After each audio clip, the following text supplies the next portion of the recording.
అందరికీ నమస్తే అండి. Good morning. నేను ఈరోజు బయట ఉన్నాను. వైజాగ్లో ఉన్నానన్నమాట. కొంచెం అర్జెంట్ పని మీద నేను వచ్చాను.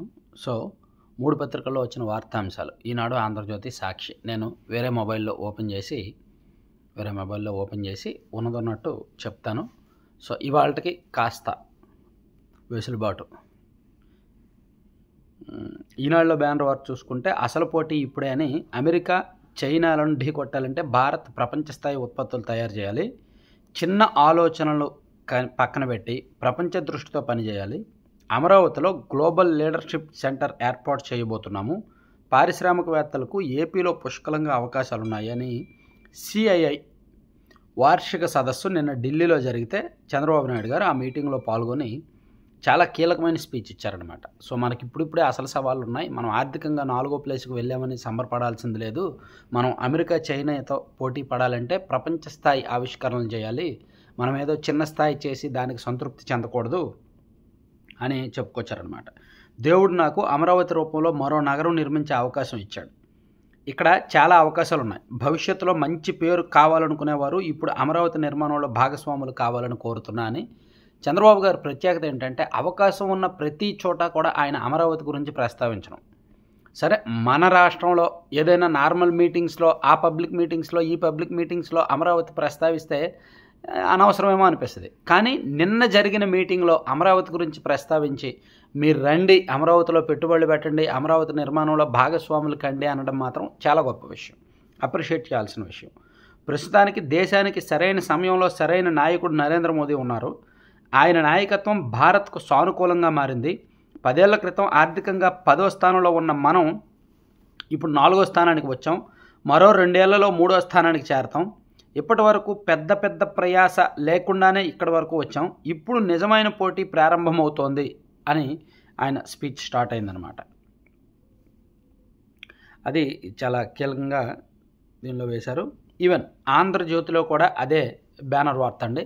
అమరావతికి ఆహ్వానం అని ఆంధ్రజ్యోతిలో కూడా ఢిల్లీలో చంద్రబాబు గారు ఇచ్చిన స్పీచ్నే రాశారు. గ్లోబల్ గ్రీన్ సిటీగా రూపుదిద్దుతున్నాము, గ్లోబల్ లీడర్షిప్ కేంద్రము పెడుతున్నాము, పారిశ్రామికవేత్తల భాగస్వాములు కావాలి, వచ్చే జనవరి నాటికి అమరావతిలో తొలి క్వాంటమ్ కంప్యూటింగ్ కేంద్రం, టీసీఎస్, ఐబీఎం, ఎల్ఎన్టీ భాగస్వాములు, వచ్చే 22 ఏళ్లకు ఇప్పుడే ప్రణాళికలు, 15% వృద్ధి రేటే మా లక్ష్యం, తలసరి ఆదాయాన్ని 55 లక్షలకు చేర్చాలన్నది మా విజన్, గ్రీన్ ఎనర్జీలో 10 లక్షల కోట్ల పెట్టుబడులు సాధన టార్గెట్, సీమలో హైటెక్ పారిశ్రామిక కారిడార్, అనకాపల్లిలో 1.43 లక్షల కోట్లతో ఆర్సెలర్ స్టీల్ ప్లాంట్, రామాయపట్నంలో బీపీసీఎల్ రిఫైనరీ, గూగుల్తోనూ చర్చలు జరుపుతున్నాం, 3 ఏళ్లలో అమరావతి మొదటి దశ పూర్తి అని ఇట్లా మొత్తం ఇవన్నీ మాట్లాడారనమాట. సో ఇట్లా ఢిల్లీలో జరిగిన సిఐ మీటింగ్లో చంద్రబాబు గారు మాట్లాడిన అంశాలన్నీ కూడా కీలకంగా ప్రచురించారు. ఇక మరో కీలకమైన అంశం అండి, మద్యం కేసులో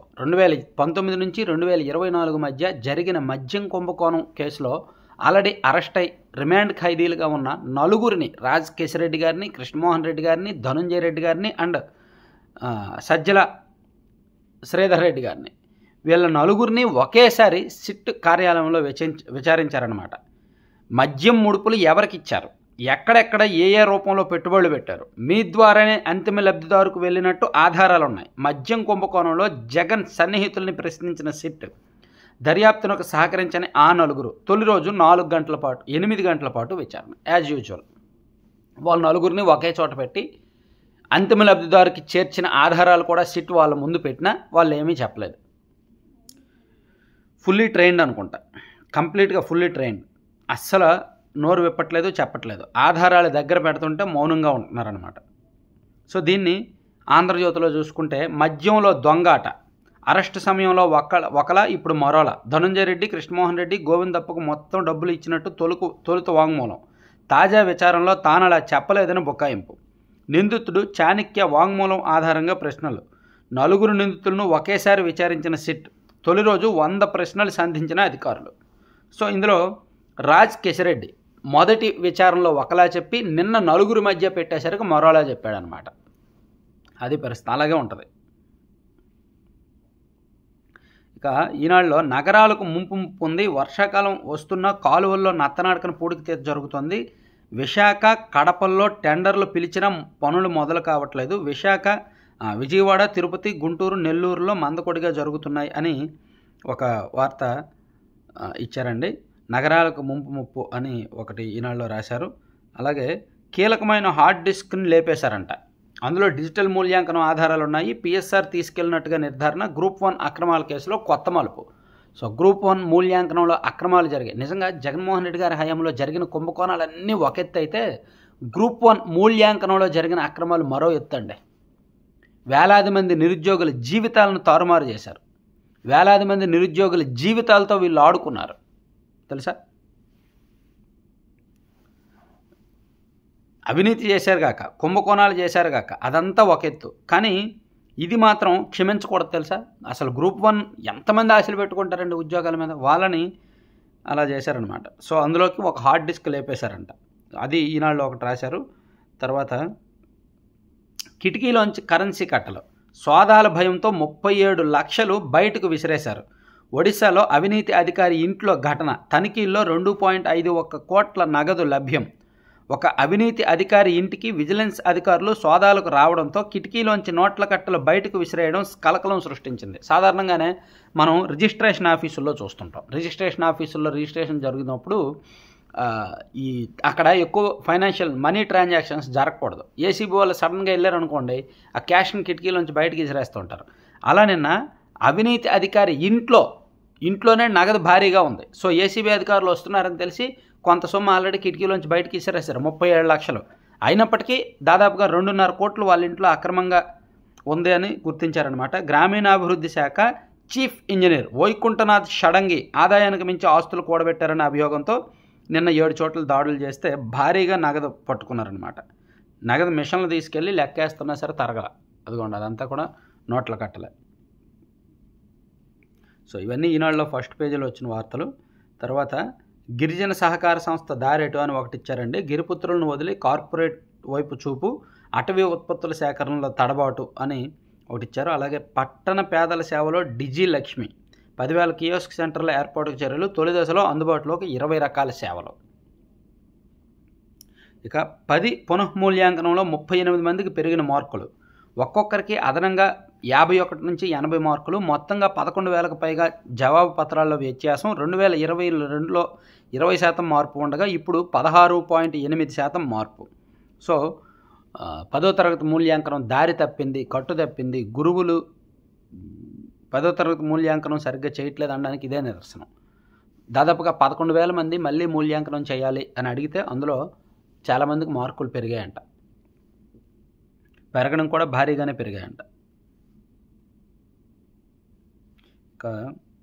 ఇంకా చూసుకుంటే ఆంధ్రాకు నేనే బ్రాండ్ అని చంద్రబాబు గారు చెప్పిన వార్తాంశం ఒకటి ఉంది లోపల పేజీలో. ఆంధ్రాకు నేనే బ్రాండ్ అన్నాడు ఆయన. ఆంధ్రాకు నేనే బ్రాండ్, రాష్ట్రానికి వచ్చి పరిశీలించండి, పెట్టుబడులు పెట్టండి, పారిశ్రామికవేత్తలతో సీఎం చంద్రబాబు. సికింద్రాబాద్ రైల్వే స్టేషన్లో నేరగాళ్లను పట్టించే ఏఐ కెమెరాలు, ఫేషియల్ రికగ్నైజేషన్ ఏర్పాటుకు సన్నాహాలు, దేశవ్యాప్తంగా 7 స్టేషన్ల ఎంపిక.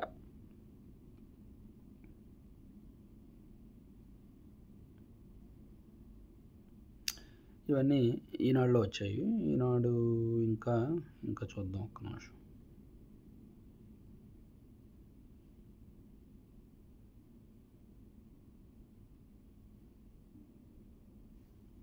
సాక్షిలో చూసుకుంటే బేరం కుదిరితేనే బదిలీ అని ఒక వార్త ఇచ్చారండి. బేరం కుదిరితేనే బదిలీ అంట.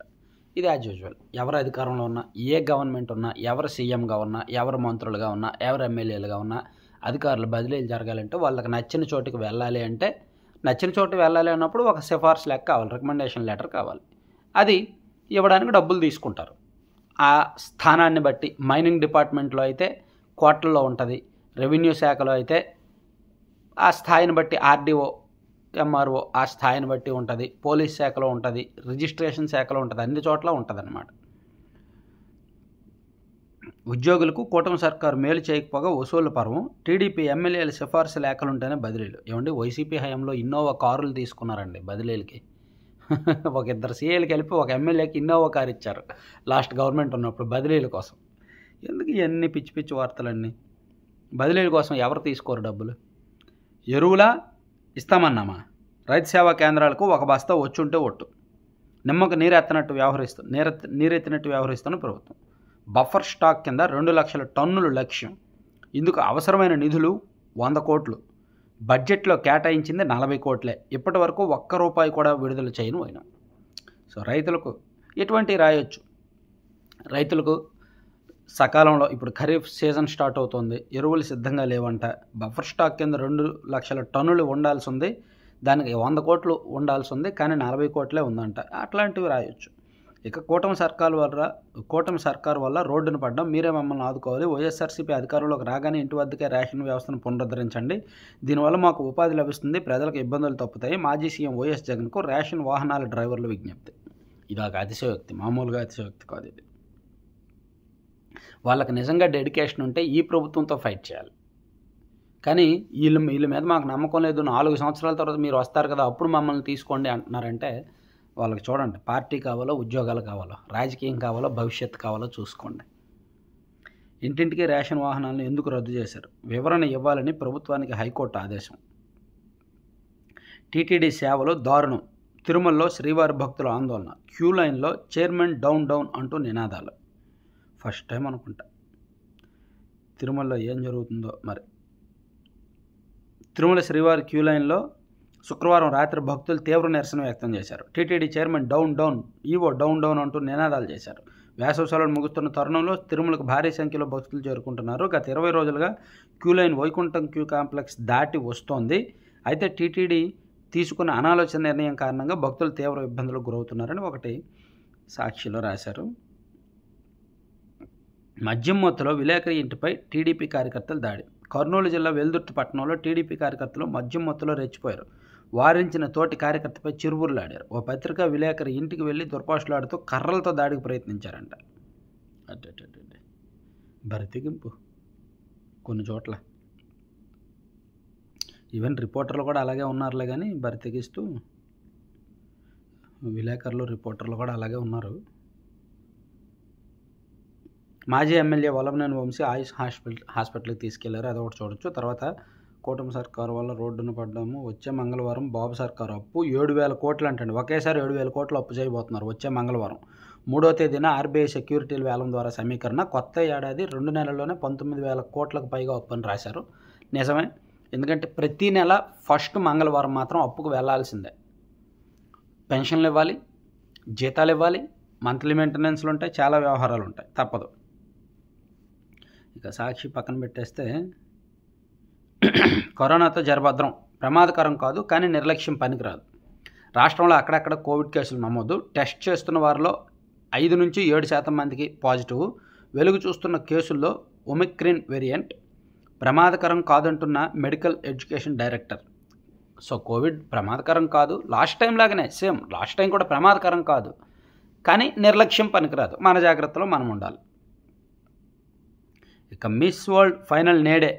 8.5 కోట్ల నగదు, 1770 వజ్రాల కిరీటం. ప్రపంచ సుందరికి అందే నజరానాలు. ఏడాది పాటు ఉచితంగా ప్రపంచ యాత్ర. ప్రకటనలో సినిమాల్లో అవకాశాలు మరెన్నో. ప్రస్తుతం పోటీలో 40 మంది. ప్రపంచం దృష్టంతా హైదరాబాద్ పైనే. 150కి పైగా దేశాల్లో ప్రత్యక్ష ప్రసారం. హైటెక్స్లో 4,000 మంది వీక్షించేలా ఏర్పాట్లు. భారత్ గెలిస్తే అత్యధిక టైటిల్ విజేతగా రికార్డు. ఇప్పటి వరకు మనం 6 సార్లు గెలిచాం. మనతో పాటు పోటీగా ఇంకా దేశం ఏదో ఉంది, ఒక దేశం ఉంది. సో మనం ఇంకొకసారి గెలిస్తే హయ్యెస్ట్ రికార్డ్ అనమాట మనదే. బ్రెజిల్ అనుకుంటా మనతో పాటు పోటీగా ఉంది. తర్వాత జలసిరికి జవసత్వాలు అని ఎన్టీఆర్ జలసిరి 2.0పై ప్రభుత్వం కసరత్తు. గతం కంటే మెరుగ్గా అమలుకు సన్నాహాలు. రైతులకు విద్యుత్తు, సోలార్ పంప్ సెట్లు పునరుద్ధరణ అని ఒక వార్త ఇచ్చారు. తర్వాత ఈడీ అధికారిని అరెస్ట్ చేసిన సిబిఐ. 20 లక్షల లంచం తీసుకుంటుండగా అదుపులోకి. ఒడిశాలో ఘటన. నిందితుడు ED deputy director. Money laundering కేసులో వీళ్ళని అరెస్ట్ చేయాల్సిన ఈడీనే డబ్బులు తీసుకుందంట. 20 లక్షల లంచం తీసుకున్నారంట ఎవరో. ఇక ఆ కంపెనీ నాదే, చెల్లికి వాటా ఇచ్చే ఉద్దేశం లేదు జగన్. 99.89% వాటా నా వద్దే. విజయలక్ష్మి ఆమె మా యజమాని. సరస్వతి పవర్. కంపెనీలో తనకు వాటా లేదన్న షర్మిల. ట్రైబ్యునల్కు లిఖితపూర్వక వాదనల సమర్పణ.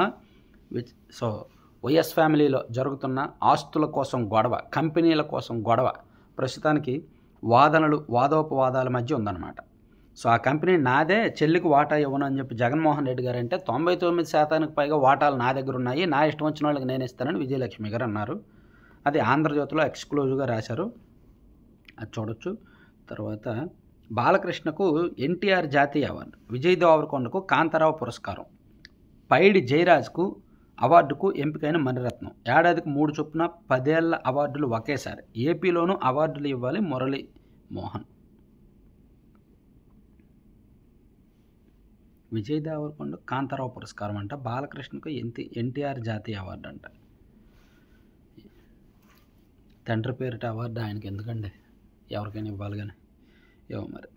ఇక ఏ షాపు నుంచి అయినా రేషన్ సరుకులు తీసుకోవచ్చు, కార్డు నమోదైన షాపునికే వెళ్ళక్కర్లేదు. సో ఈ నెల నుంచి రేషన్ విధానం మారుతుంది, కొత్త ప్రభుత్వం వచ్చిన తర్వాత రేషన్ విధానాన్ని మార్చి చేస్తున్నారనమాట. సో ఇదండి న్యూస్ పేపర్ అనాలిసిస్. ఇవాళకి కొంచెం ఇలా ముగిద్దాం, రేపు మనం స్టూడియోలో ఉంటాం, డీటెయిల్డ్గా చేస్తాను. Thank you.